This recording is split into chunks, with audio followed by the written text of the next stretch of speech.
farei com Jesus chamado Cristo? Eu sou o Lucas Torres, te convido a se inscrever no nosso canal, deixar o seu like e compartilhar esse vídeo com os seus amigos.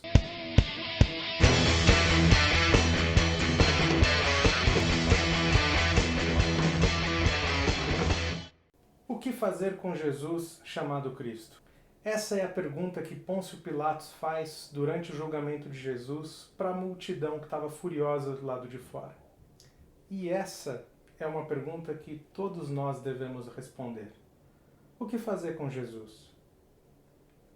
Não dá para a gente não se deparar com essa pergunta em nenhum momento da nossa vida.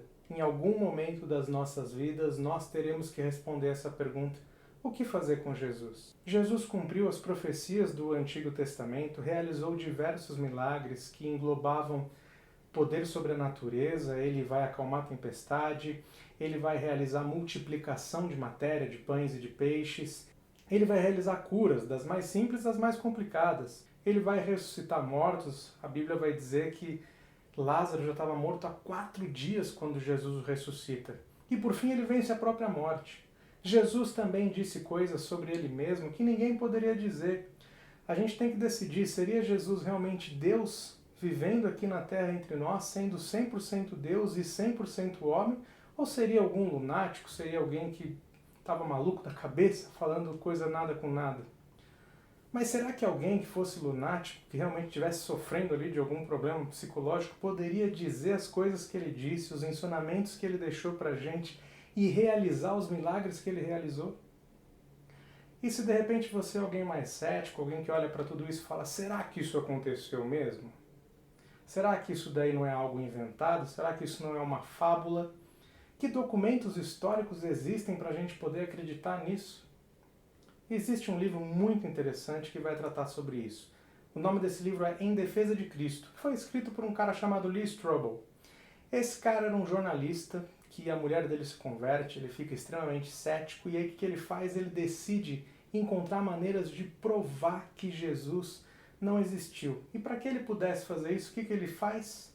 Ele começa a investigar. Ele era um jornalista investigativo, ele começa a investigar as escrituras, ele começa a investigar os documentos que ele tinha ali, aplicando práticas forenses para saber, será que essas coisas realmente tinham acontecido?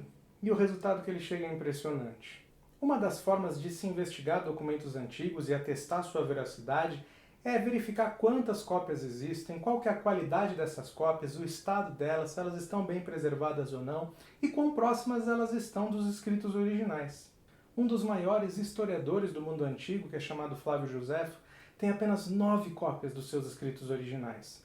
Um dos documentos mais bem detalhados que a gente tem hoje, mais bem amparados, é a Ilíada, de Homero, que tem mais ou menos aí 650 cópias, que nem são tão bem preservadas assim, e que datam de mais ou menos 1000 anos entre a cópia mais antiga que a gente tem em registro até quando ele deve ter sido escrito lá atrás. São 1000 anos que se separam. E agora eu te pergunto, você sabe quantas cópias existem do Novo Testamento? O jornalista Lee Strobel vai dizer que até 2015 existiam 5.843 cópias do Novo Testamento, e cópias oficiais, consideradas oficiais.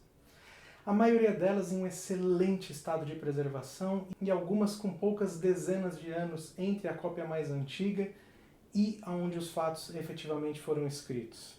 A gente pode confiar na veracidade do Novo Testamento, a gente pode confiar na veracidade daquilo que a Bíblia traz pra gente. Se a gente consegue aceitar a Ilíada de Homero, os escritos de Flávio Joséfo como escritos originais, escritos históricos, escritos reais que merecem nossa atenção, por que a gente não consegue fazer o mesmo com o Novo Testamento, se a diferença é tão avassaladora? Depois de muito tempo analisando as escrituras e analisando os registros históricos e realizando prática forense para entender como é que as testemunhas lidavam com aquela situação, o jornalista Lee Strobel ele acaba se convertendo e escreve um livro Em Defesa de Cristo, que eu recomendo a leitura. O ponto é que ninguém pode passar sem responder essa pergunta. O que fazer com Jesus chamado Cristo? Não esquece de se inscrever no nosso canal, de deixar o seu like e de compartilhar esse vídeo com os nossos amigos. Um grande abraço!